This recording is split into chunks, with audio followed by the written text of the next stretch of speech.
Dejé la empresa para dedicarme a trabajar por Medellín y estudié Derecho, que nunca ejercí. Todo lo que está pasando hoy, toda esa economía, este flujo, esta cantidad de extranjeros, esta ciudad tan vibrante, es producto de todo lo que hemos construido y no podemos parar.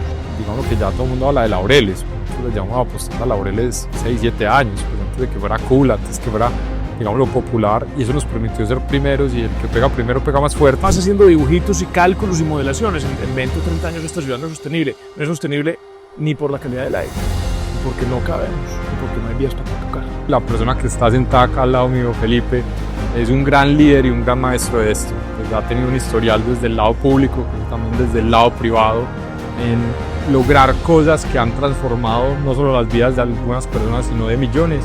Nosotros tenemos que pensarnos en una región más grande, del tamaño del Parque Central de Antioquia, de casi 100 municipios, donde podamos otra vez extender las competencias. La comunidad, ¿cómo están? Hoy estoy muy emocionado porque, como saben, pues realmente este podcast se trata de hablar y crecer y de aprender de aquellas personas que pues tenemos conversaciones. Por eso el nombre Talk and Grow.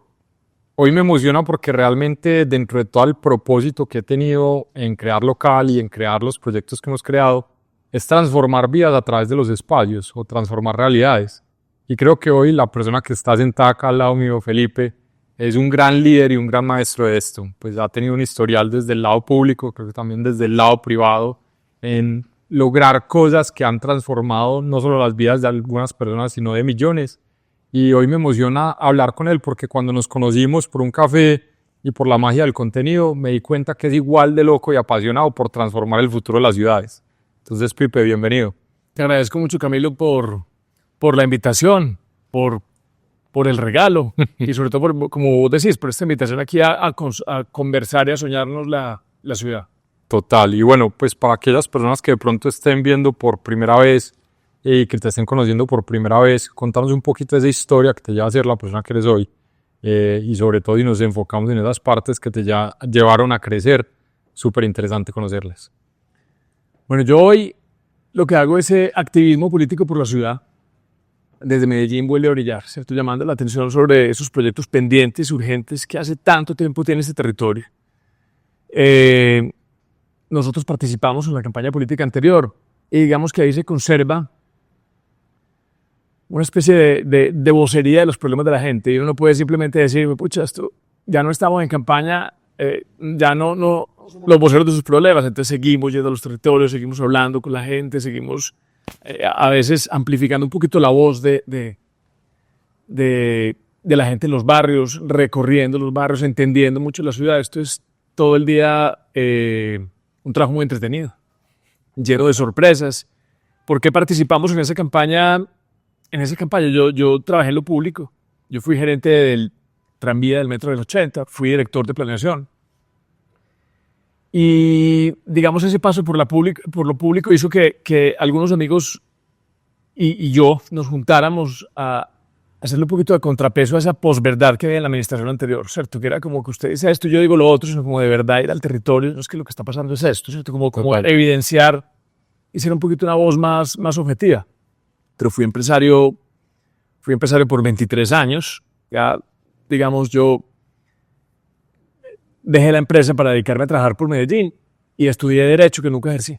Okay. Esa es la historia. Imagínate, y pues muy interesante por lo que te digo, creo que muchas veces uno desde lo privado quiere impactar vidas y encuentra barreras en lo público, ¿cierto? Encuentra barreras de pronto en o el esquema político, en el esquema normativo y dan ganas. Yo creo que yo hice la historia al revés, yo empecé en Ruta N, que era más desde el lado público y dije, bueno, me voy a lo privado y me voy a emprender a lo privado.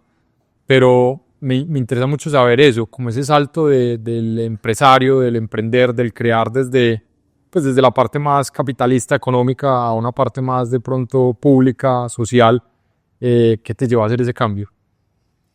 Vea, hay que contarle a la gente, a tu comunidad, dónde estamos grabando esto, ¿cierto? Estamos en Laureles, que es un barrio que hace parte de la comuna Laureles Estadio. Es un barrio el más vibrante de Medellín. Aprovechando esta invitación, estuve pasando por la universidad donde yo estudié.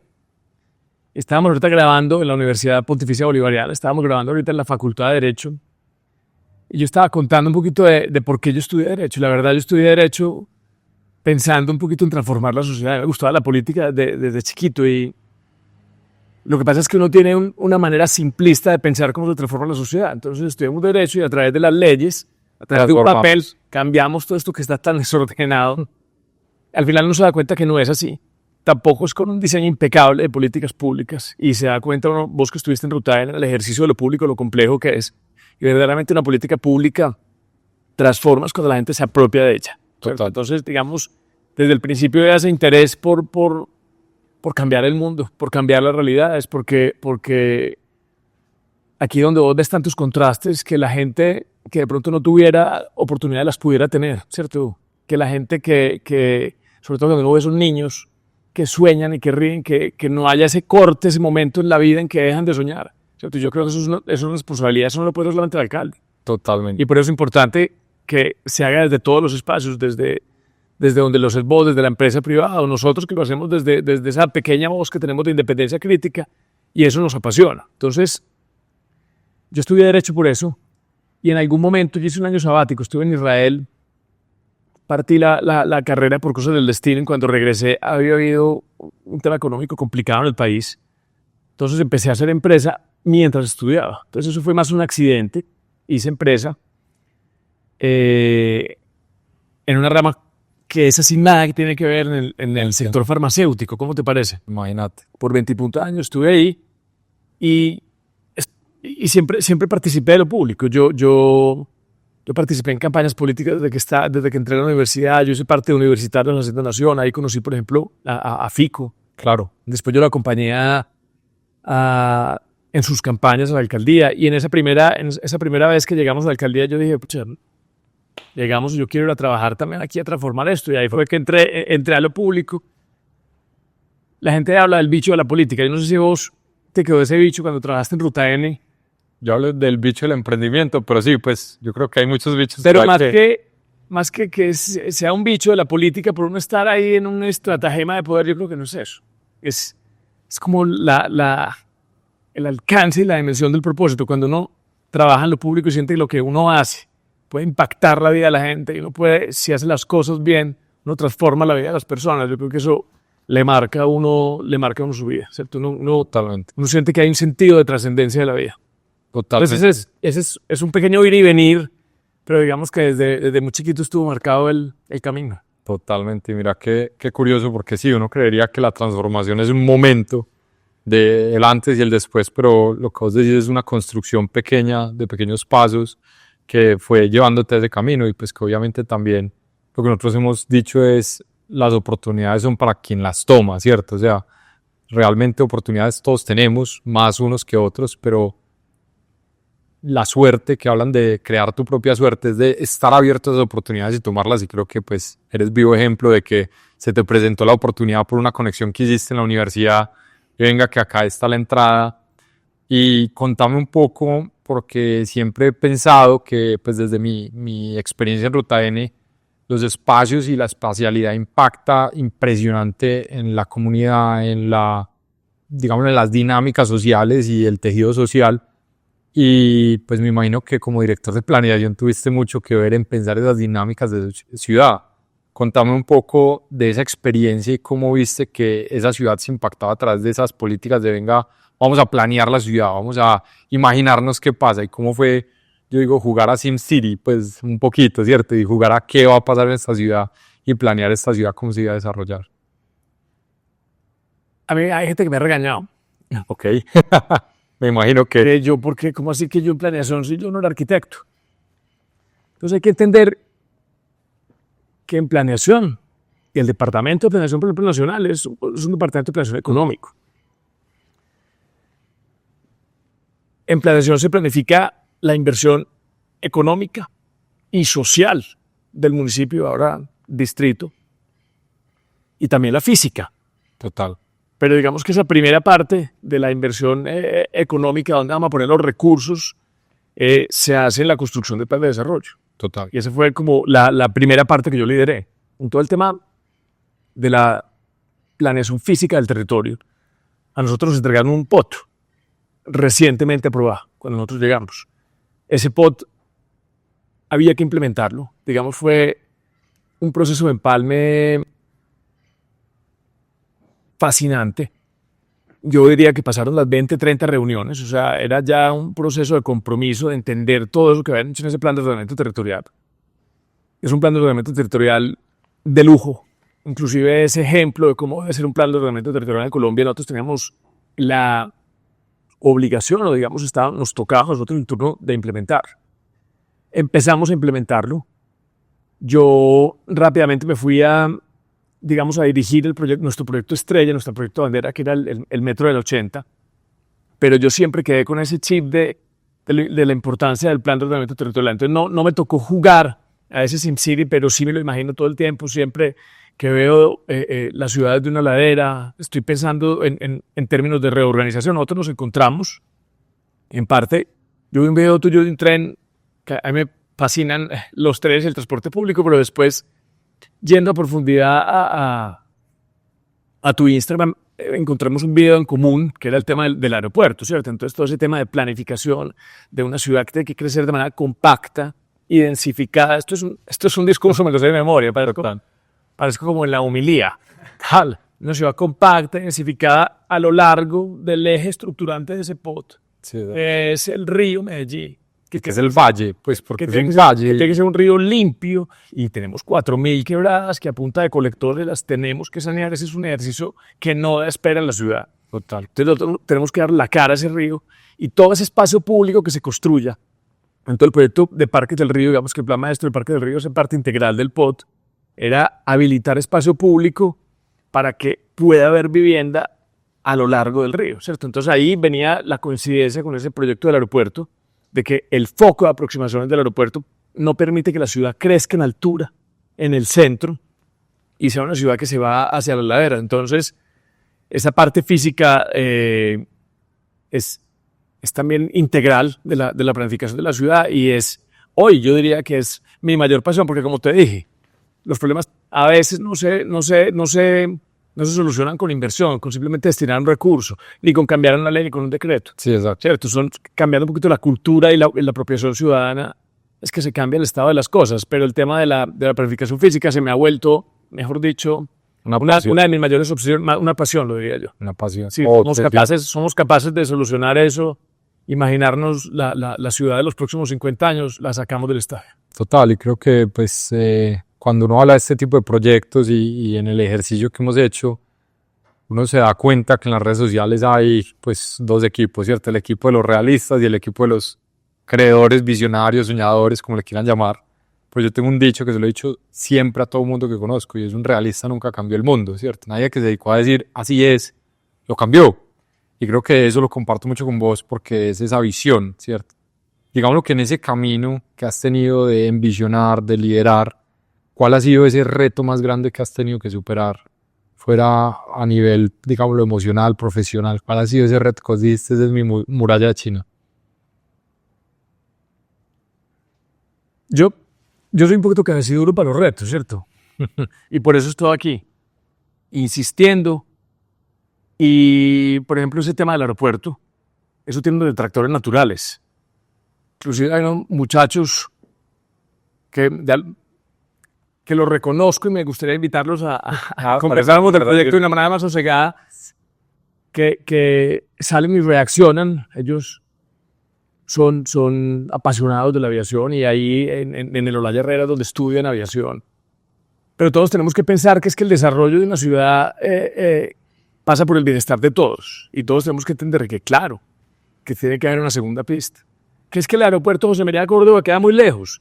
Pucha, deberíamos estar insistiendo porque es que el acceso debería ser en transporte público y hoy se ha firmado un contrato para que sea otra calzada vehicular que en 10 años está colapsada. Entonces hoy es donde deberíamos estar poniendo el grito en el cielo. Es de que las cosas no fueran normales como deben ser, ¿cierto? Pues pongo otro de carros y seguimos haciendo carros y seguimos haciendo calles. Y al final, si vos vas haciendo dibujitos y cálculos y modelaciones, en 20 o 30 años esta ciudad no es sostenible. No es sostenible ni por la calidad del aire, y porque no cabemos, y porque no hay vías para tanto carro. ¿Cierto? Entonces nos tenemos que repensar. tiene que haber un aeropuerto regional, tiene que haber un aeropuerto de aviación privada antes de pensar siquiera en mover la pista de la tiene que haber una pista de emergencia que puede seguir entrando por el rodeo para cualquier catástrofe eventual que nadie quisiera que ocurriera en la ciudad. O sea, hay muchas soluciones, pero la conversación de que el Olaya debería ser un gran parque público la tenemos que empezar para que todo eso pase. Ese ha sido difícil porque a mí no me mueven los likes o la popularidad o que la gente nos aplauda. Al final, nada más rentable que hacer un video en contra de Petro. O sea, eso, todo el mundo da like y no supo ni qué fue lo que uno dijo, ¿cierto? Porque es una reacción. Total. Cuando vos estás intentando sembrar un pensamiento, hacer que la gente piense en algo, que reflexione, que una idea empiece a coger tracción, tenés que insistir. Yo creo que hay que insistir. Eso es un tema actual que es complicado y que a mí me gusta un poquito que haya resistencia, porque yo creo que en medio de esa resistencia y de esa conversación es que dentro del disenso es que se generan los consensos. Claro. Y se pulen. Pero, por ejemplo, el tranvía del 80, que fue el último cargo que yo ocupé en la administración de Federico, porque yo insistía en que no importaba que no hubiera voluntad del presidente Santos para darnos el dinero del tranvía del 80. Nosotros teníamos que sacarlo adelante. Tal. Que esos 600 mil millones de pesos de Isagel lo deberíamos utilizar para comprar predios y no tendríamos el problema que tenemos ahora, que llevan 8 años valorizándose y los predios están congelados. Exacto. De que deberíamos haber trasladado redes. O sea, se pudo haber empezado inclusive con plata del distrito, hubiera llegado a la presidencia que venía y con seguridad ese proyecto estaría rodando. Total. Digamos que ahí me quedé un poquito solo defendiendo el proyecto ante ciertos amigos, como decís vos. Iba a decir al contrario, pero me gusta más como vos lo decís, con ciertos amigos de lo realista y de lo fácil, de lo rápido, de lo que se puede inaugurar, de lo que se pueda concretar.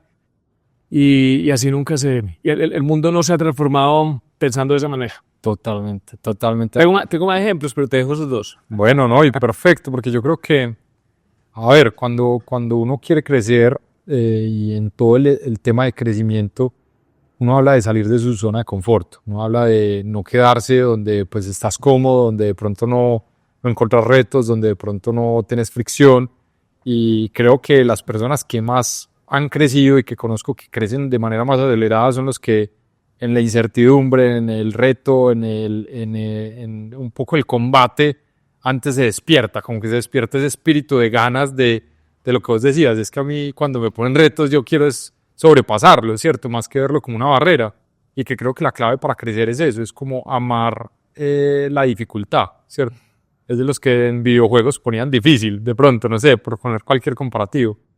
Pero también hay otra parte y es aprender a celebrar esos éxitos, ¿cierto? Aprender a celebrar como esos logros y muchas veces las personas que les gustan los retos, porque me incluyo, como estamos ya viendo el próximo, ni siquiera nos volteamos a dar el que ya superamos. Y ahí aprovecho para hacerte una pregunta dentro de eso. ¿Cuál consideras que es tu gran logro hasta donde pues llevamos esta historia? ¿Cuál es ese gran logro que vos decís es el de mostrar, el de poner en la nevera y que te gustaría compartir hoy? Yo creo que lo que llamamos el metro del 80 no sería una realidad, porque ya tiene un avance de obra casi el 20%, si nosotros no hubiéramos perseverado en esa batalla tan dura, ¿cierto? En diferentes batallas, en técnicas, en cuál debería ser el sistema. O sea, fue una batalla compleja con gente que quería que fueran buses, nos enfrentamos, mostramos los argumentos, o sea, sacamos adelante lo que verdaderamente necesitaba la ciudad. Fue un proceso duro, que es un proceso que empezó con el que se lo imaginó hace muchísimos años. Eso está en el plan de expansión del metro del 2006. Y eso no es de nadie. Es un proyecto que, como todo lo bueno que sucede, es producto de buenos y de sucesivos gobiernos que ha tenido esta ciudad. Pero ver ahí el granito de arena de uno es muy gratificante. Espero verlo corriendo algún día. Yo hace mucho rato no regreso a una zona de confort. Me deberías invitar a uno un rato. Exacto. Pero cuando la encuentre digamos, me siento orgulloso en lo personal pucha, al final tener la valentía de dar estas peleas, que vuelve, te digo, lo fácil es no darlas. Totalmente. Totalmente, y creo que pues como te digo, somos amantes de lo difícil y creo que es lo que caracteriza que uno va cada vez creciendo más aceleradamente. Mira que me parece muy interesante porque hablas de una construcción colectiva, ¿cierto? Hablas de ver, aunque lo considero uno de mis mayores logros, no fui el único que lo logró porque empieza desde una idea a de pronto una iniciativa, después a un primer intento, un segundo intento, un estudio, y bueno, todo lo que conlleva construir un solo proyecto de transporte. Y en locales es la idea, ¿cierto? Construir colectivamente, o sea, construir colaborativamente, porque pues al final el poder no está en una sola persona, está en muchas personas uniéndose para una sola visión o un solo proyecto. ¿Cuál sería tu visión de cierta manera de que pues hoy las personas que nos están escuchando, cuál es el proyecto que vos crees que debemos trabajar como ciudadanía, como colectivo? Pues ya creo que has mencionado algunos, pero que vos dijeras, ve, qué nota que como ciudadanos le apostáramos, no solo desde lo público, desde la política, sino desde la inversión, desde la conversación. ¿Cuál es el proyecto que te soñas para Medellín? ¿Cuánto tiempo me das para la respuesta? Bueno, pues podemos hablar de Medellín 2050, pero digámoslo, el primero que se te vino a la mente. ¿Cuál fue el primero que se te vino a la mente? Yo estuve oyendo al alcalde esta semana hablando de los proyectos estratégicos de ciudad. Hay que entender muy bien qué es estrategia y qué es táctica, ¿cierto? Y la estrategia es de largo plazo. Entonces, la construcción de colegios, de jardines de buen comienzo, de centros de salud, no pasa por lo estratégico. Y está muy bien que, digamos, se emprendan ese tipo de iniciativas. En lo estratégico identifiqué dos proyectos. Uno es el tranvía del 80 o metro del 80. Y el otro es Parques del Río Norte. Y Parques del Río Norte lo vi como ese espacio público, igual a ese espacio público que hay allí entre Conquistadores de Alpujarra, y se está perdiendo un poquito el concepto de qué es lo que significa Parques del Río. Yo le he dicho mucho, inclusive al creador de Parques del Río, que deberíamos cambiar el nombre. ¿Cuál le pondrías? Hasta se me han ocurrido, bueno, o se me olvidan. Hay que preguntarle a ChatGPT después a ver qué nos entrega. Medellín es un río, no sé, pucha, porque esto es que el espacio público habilita suelo para construir vivienda. Total. Entonces viene espacio público, una cancha con un parque y la vivienda. ¿Dónde está? Y es que el barrio del Sinaí, está el barrio de La Paralela, y inclusive hay proyectos en ese sentido. Yo he visto proyectos en ese sentido de operadores urbanos que hacen vivienda de interés social para reincorporar a la gente que hoy no tiene el retiro que se necesita con el río Medellín, que se inunda, que se inundó recientemente con la ruptura de una tubería madre. Entonces yo creo que no se nos puede olvidar que esta ciudad tiene un déficit de entre 50.000 y 75.000 viviendas. Y que no va a crecer. Y nos estamos chupando también las capacidades de Antioquia, ¿cierto? Entonces es una ciudad que prospera y prospera y prospera, donde poco ha hecho el gobierno nacional y poca incidencia ha tenido el gobierno local en que tengamos una cifra de desempleo del 6.5%. Tiene mucho que ver el turismo, dinámica, la economía del mercado. Nos estamos chupando al mismo tiempo muchas capacidades y muchas competencias del departamento de Antioquia. Entonces la gente viene y nosotros no estamos generando vivienda. Entonces también me sueño que entendamos a Medellín no solamente como el valle. O sea, el Valle de Aburrá y el área metropolitana del Valle de Aburrá, estos 10 municipios inclusive ya se quedan cortos. Nosotros tenemos que pensarnos en una región más grande, del tamaño del Parque Central de Antioquia, de casi 100 municipios, donde podamos otra vez extender las competencias. Total. Y que extendamos las competencias con cadenas productivas, algunas dedicadas al agro, algunas dedicadas a la minería, a la industria. Claro. Y sacamos la industria, o sea, porque una minera llega y es capaz de montar universidades, colegios, ciudades enteras. Una ciudad. ¿Por qué la minera lo puede hacer y por qué no somos capaces de devolverle otra vez a nuestros pueblos ese horizonte de oportunidades y encontrar otra vez sus capacidades y que nos repensemos a Medellín y Antioquia? Entonces, desde la gobernanza, eso es un gran reto, donde yo me sueño que ojalá uno pueda ni siquiera tener generosidad con los pueblos de Antioquia, es entendernos como un todo. Total. Eso me lo sueño.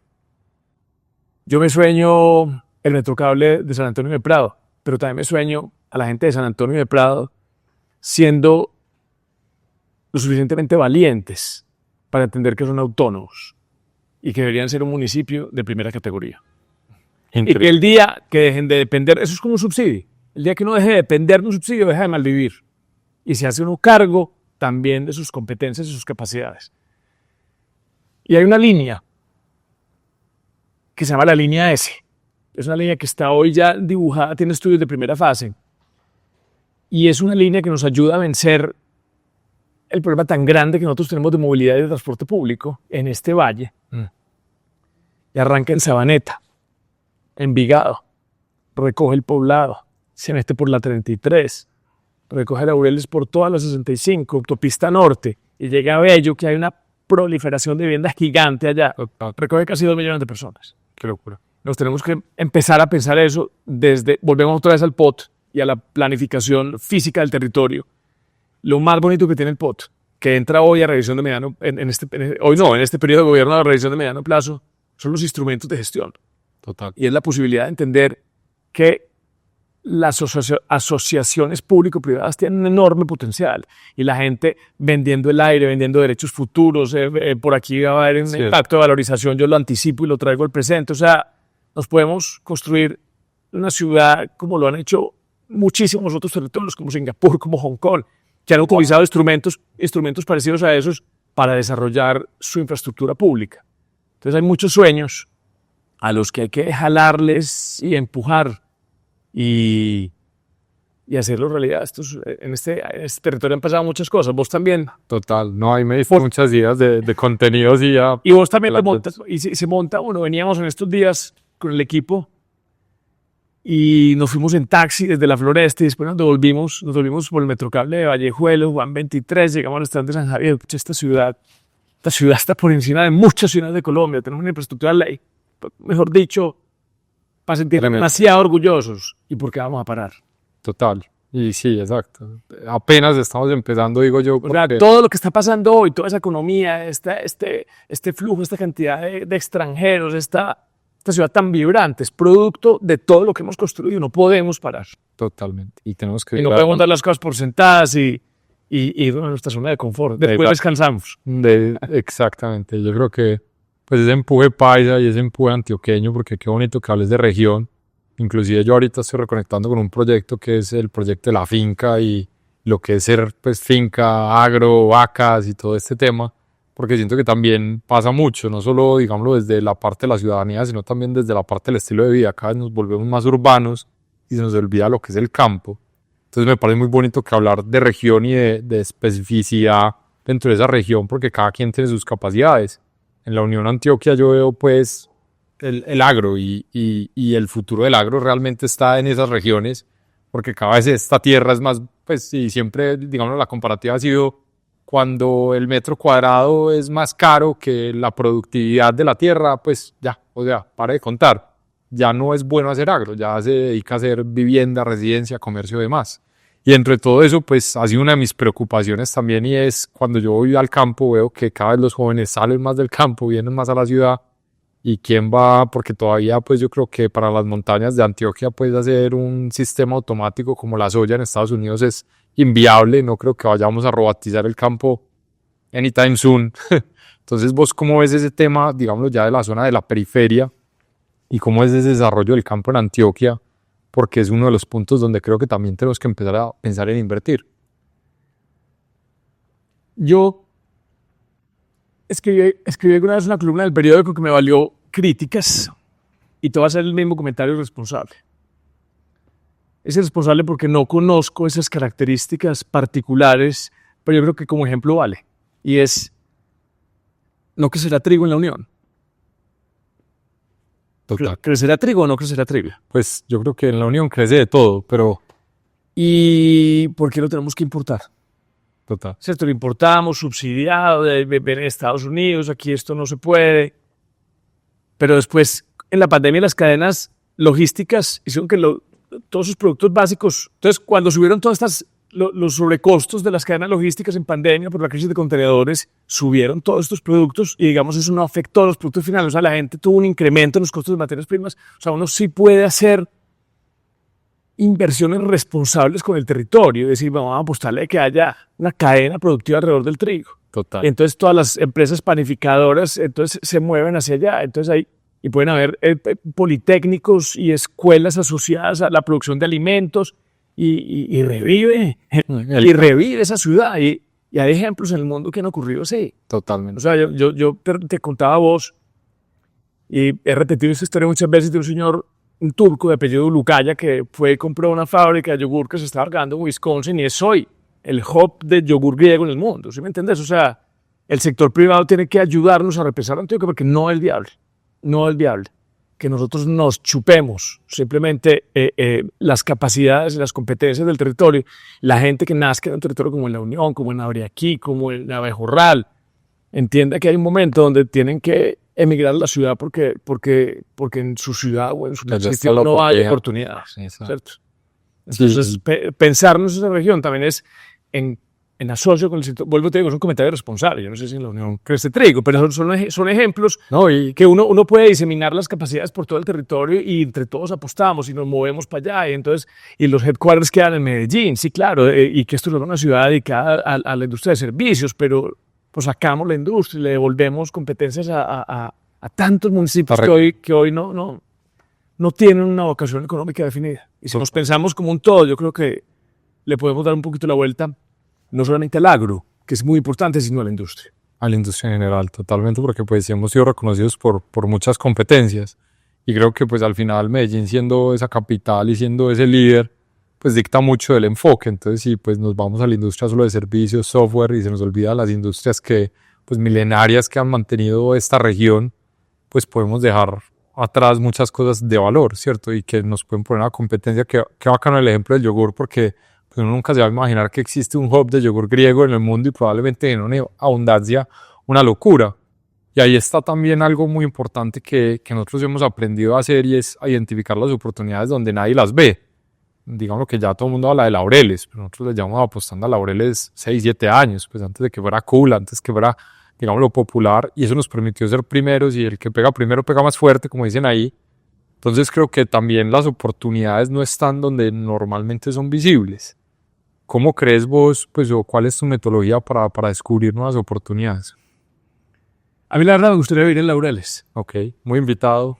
Tenemos un co-living súper bacán. Pero también me gustaría vivir en Aranjuez. También. Y también me gustaría vivir en Manrique. Y o sea, tenemos una ciudad que se está desarrollando. Hay una cantidad, en Medellín hay una cantidad de ciudades en una sola. Para eso necesitamos transporte público. Para que nos conozcamos, para que haya mucha más comunicación cruzada en esta ciudad. O sea, esta ciudad es una ciudad maravillosa, las oportunidades están ahí. No podemos siempre, ese llamado tuyo es importante, a salirnos un poquito de la zona de confort, a las 4 paredes en donde estamos, en donde siempre nos movemos. Nosotros por eso ya estamos invitando a la gente por redes que nos acompañen a salir a caminar los barrios. Esto está lleno de gente, de oportunidades, de capacidades, de territorios vibrantes, que lo único que nos hace falta, siento yo, es conectarnos un poquito más entre nosotros. Hay extranjeros que conocen otra ciudad que... Sí, totalmente. Que muchos de los medellinenses. Totalmente, sí. Hay gente que viene de otro país y solo viene por una semana y visita más Medellín que alguien que vive en el poblado hace 10 años. De acuerdo. Y eso es totalmente... Y mira, qué curioso. Nosotros le invitamos el tour lugar con nosotros. No, y muy bacano empezar a descubrir esos rincones de la ciudad que uno nunca ha visto. Por ejemplo, yo soy un fan de Pedronel Gómez, mucha gente no lo conoce, a mí me sorprende la cantidad de jóvenes que yo les digo eso, y no puedo hablar de Fernando Botero y todo el mundo lo reconoce, pero pues para mí Pedronel siempre fue el Leonardo da Vinci colombiano, porque era ingeniero, urbanista, arquitecto, empresario, / pintor, escultor. Y tuve la oportunidad de descubrir, precisamente buscando este mapa que me lo soñé, la casa museo de Pedronel, que es en Aranjuez, y ver esa infraestructura de museo en ese barrio para mí fue como, me quebró la cabeza, porque yo dije, esto pues nunca nadie lo va a descubrir. Y cuando yo entro a hacer el recorrido, porque fui pues como a averiguar para restaurar el mapa, me empecé a topar un montón de historias muy curiosas. Entonces había una clase de danza ahí parqueada en el centro, que era su taller. Habían unos señores que estaban recorriendo y hablando de Pedronel con la chica del museo, acerca de la historia de Pedronel y todo esto, y eran señores que simplemente fueron a tomar tinto allá. Había un café donde la gente del barrio iba a divertirse. habían unos pelados que estaban utilizando la computadora de la biblioteca para jugar videojuegos online. O sea, era una dinámica muy curiosa. Pues en donde quedaba Donde era la casa de él. Es donde era la casa de él. Él la deja, digámoslo, donada para que mantuviera pues su arte. Eso tiene pues una valoración de arte que no te imaginas. ¿Y dónde hay murales y cosas de Pedronel en Medellín? Pues que yo sepa, y los que yo sé están en el Museo de Antioquia, está el del Parque Berrío. Está el del Parque Berrío. La Casa Museo. La Casa Museo. Está en el museo, pues el gran mural de la Guerra de los 1000 días, en el salón como de conferencias. Y eso es lo curioso, lo que te digo. Yo creo que es un artista que se ha ido, pues para los muy fanáticos del arte colombiano lo conocemos. Para los fanáticos del urbanismo, pues es entidad, es una eminencia. Pero realmente también para esa juventud que puede aprender mucho. Y tuve una conversación con un pelado que es cercano a la industria musical, que ama el arte y que ni siquiera lo conocía. ¿Y por qué yo te propongo por qué no hacemos un recorrido alrededor de Pedronel Gómez? Totalmente de acuerdo. Y se la pongo más bonita. Todavía hay casas que están paradas que él diseñó. Acá en Pero es que eso es lo que yo quiero que vos me ayudes a hacer. O sea, como identificar dónde está esa huella.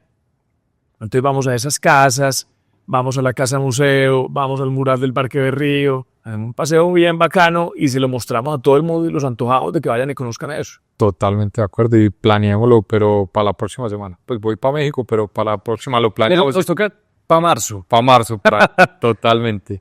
Pipe, y retomando un poco esto, pues como digámoslo, de reconocer y construir esa parte de comunidad, quiero que me contes un poco. Nosotros hablamos de local mucho, saludamos a la comunidad, hablamos mucho de comunidad. ¿Qué significa la palabra comunidad para vos y cómo se construyen comunidades? Una pregunta tan difícil que me hiciste. Vamos a pensarle, a ver. Te saqué de tu zona de confort. No, la comunidad, yo creo que es un término moderno que se utiliza mucho en estos espacios de redes, ¿cierto? El mercado. Y la gente crea comunidades que yo creo que tienen un hilo conductor y es que hay como una lealtad o una relación de permanencia y no es una visita esporádica, sino que hay como una relación de permanencia entre el que está queriendo comunicar algo y el que lo está consumiendo. Siento yo que es eso, pero comunidad son muchas cosas. Yo tenía un detractor no a mi persona, sino al tema de planificación, y tenía una cuenta que se llamaba tenía un nombre como que quitáramos el nombre comuna. Y yo le insistí, inclusive alguna vez le pedí verlo físicamente, es que el nombre comuna no significa algo malo. Tal. Nosotros le dimos la connotación mala, pero nunca lo fue. Pasamos por épocas muy complejas y esas comunas tuvieron más resiliencia que cualquier otra cosa, y hoy yo creo que lo que tenemos es que llevar ese nombre muy en alto y esa comuna viene de comunidad, ¿cierto? Es una comunidad agrupada alrededor de ciertos barrios, entonces yo creo que tiene significados también muy profundos para nosotros acá en Medellín. Y mira que cuando uno hace la analogía de la palabra comuna se refiere a la población y no al territorio, y realmente nosotros tenemos que pensar en agruparnos como población y no como territorio, ¿cierto? En la proximidad obviamente física tiene sentido, y tener un vecino o ser cercano físicamente tiene sentido, pero yo siento que también como nosotros empezamos a hacer unas agrupaciones en Medellín muy raras, que yo digo que es una ciudad como de burbujas. Entonces el que es de Laureles no quiere ir al Poblado porque queda muy lejos, del Poblado no viene a Laureles porque no es el Poblado, y el de Envigado es de Envigado y el de Sabaneta es de Sabaneta.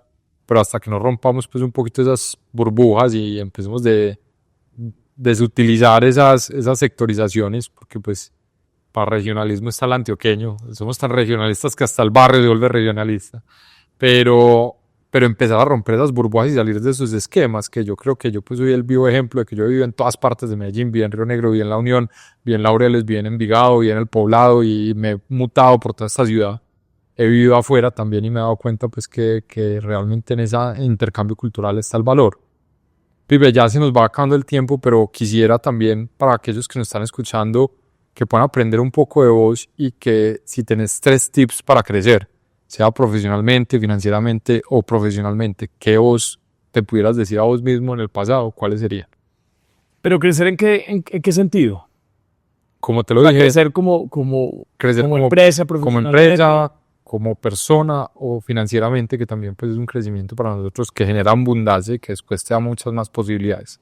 Entonces, si quiere uno para la parte personal, uno para la parte financiera y una parte profesional. Ah, bueno, está bueno el reto. Entonces, en la parte personal, yo creo que el crecimiento personal llega cuando uno aprende a convivir con sus sombras y sus brillos y empieza a entender que uno es un ser integral y que independiente de lo que la gente opine, uno tiene que empezar a darse valor en esa suma de brillos y de sombras. Y cuando uno se comprende de esa manera y deja de ocultar sus sombras o de pelear con sus sombras, encuentra uno ese verdadero ser y empieza uno a mirarse mucho hacia adentro y ahí empieza un tema de crecimiento personal chévere. Pero primero hay que reconocerse a uno, entenderse y dejar de pelear con la esencia. Es que la esencia son la mezcla, pero uno pelea mucho es con sus sombras, ¿cierto? Porque las sombras están mal vistas, porque hay un tema de formas. Entonces, cuando uno se reconoce, inclusive se suavizan esas diferencias entre brillos y sombras y uno rescata un poquito su esencia. En la parte profesional, para que se necesita foco. Y se necesita foco en lo público. Por eso yo creo que es importante la mezcla de venir del sector privado, porque a veces el Estado quiere ver de todo. El Estado no puede hacer ni de todo ni menos hacerlo bien. Y yo creo que pasa lo mismo en la empresa. Yo crecí en la empresa privada cuando hice renuncias. Y a veces las renuncias son duras. Y renuncias también a zonas de confort. Y el foco, la especialización, el apostarle a algo es muy importante. Y por último, y es el más complicado, Financieramente. pero no tanto financieramente. Yo creo que tiene que ver como proyecto de vida. Yo creo que el financiero se lo podemos dejar un poquito también al foco y a la abundancia. Yo creo que el día que uno se deja de restringir y de cuidar tanto la parte financiera, empieza a ser un poquito uno más abundante. La vida le empieza a volver un poquito más tranquilo para que viva. La vida empieza a ser más generosa si uno es generoso con ella. Yo lo que pienso es que uno tiene que hacer lo que no le gusta. Y eso a veces no es tan fácil. Porque hay que comer, porque está la incertidumbre, porque a veces el trabajo y ese mundo que nos montamos esa rueda del hámster y volvemos y nos bajamos por la noche es todo lo que tenemos. Y hay familias que mantener y a veces romper con eso y poder tomar la decisión de hacer lo que uno ama no es fácil para todos, pero ahí hay un cambio gigante en la vida. Bueno, ahí lo tienen.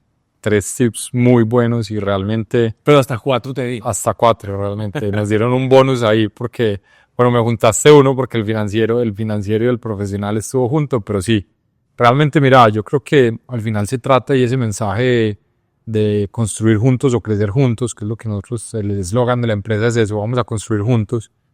Se trata de parte uno, saber en qué nos queremos enfocar como comunidad, saber a dónde queremos apuntar, porque pues si todos tratamos de jalar para lados diferentes, entonces el foco no es solo lo que yo me quiero enfocar, sino cómo nos enfocamos en conjunto. Y 2, esa parte de también reconocer los retos o los lados malos. Mira que en el ejercicio de redes que estaba haciendo, me da hasta risa ver como lo crítico de la gente por una idea, ¿cierto? Como que si casi ya estuviera tumbando el aeropuerto, como, bueno, puse fotos medio tumbando desde el aeropuerto, de pronto eso generó algunas fibras, pero realmente es eso, es como, oye, pucha, hay veces la concentración en lo malo es tan grande que eso mismo nos frena. Yo tengo un dicho y es la única forma de fallar es no intentarlo. Esa es la realidad. O sea, si usted mismo dice que usted no es capaz, ya no fue capaz, no lo intentó, todo. Pero en la iteración y en el tratar y en ese foco y en el reconocer que vas a tener momentos difíciles, vas a tener sombras, vas a tener todo este tema de perder dinero si estás invirtiendo, fallar si estás emprendiendo, ser despedido si eres empleado. A todos nos va a pasar en algún momento, y poderla reconocer y vivir con eso es lo que nos permite que en esos valles pues vuelvan a haber picos, ¿cierto? En poder seguir buscando y que ya al final el acumulado sea una tendencia hacia arriba. Pipe, al final también agradecerte mucho este espacio, creo que aprendí muchísimo, como te confesaba un poco antes del podcast, esto es una excusa para tener conversaciones interesantes con personas interesantes. ¿Cómo te pueden encontrar en redes? ¿Cómo te pueden encontrar pues para escucharte más acerca de tus proyectos, de todo lo que estás construyendo y pues toda esta propuesta de como lo dijiste, de una opinión y de hoy una oposición, mañana puede que sea una proposición también, y ojalá veamos ese escenario también? Yo me ubico más en la independencia, como la crítica constructiva, sea buena o sea mala, ¿cierto? Yo creo que eso es más independencia objetiva. Ya Apolo ya hizo un suspiro, yo imagino que eso ya es el final del podcast. Eso ya está. Pero te quería decir algo con eso de que la única manera era de perder era no intentarlo. Yo leí algo súper chévere en estos días, que había dos formas. Una era fracasar y uno aprendía de ese fracaso. Y otra era nunca intentar. Y uno no iba a poder, inclusive con lo mal que se iba a sentir, de nunca haberlo intentado. Entonces, siempre la mejor opción es intentarlo. Y lo peor que puede pasar es el fracaso, y uno va a salir de ahí fortalecido y va a aprender mucho más. Nosotros estamos en todas las redes como Felipe Vélez Roa. Y el movimiento nuestro se llama Medellín Vuelve a Brillar. Y Medellín Vuelve a Brillar está en pasado, en presente y en futuro. Bacanísimo eso. Y bueno, comunidad, ya lo escucharon acá. Demasiado conocimiento que se tienen que ir a escribir y a ver cómo implementamos. Yo sé que voy a hacer ese ejercicio. Y como decimos el local, vamos a construir juntos. Hasta un próximo episodio. Muchas gracias por escucharnos. Nos vemos pronto. Pipe, mil gracias. Camilo.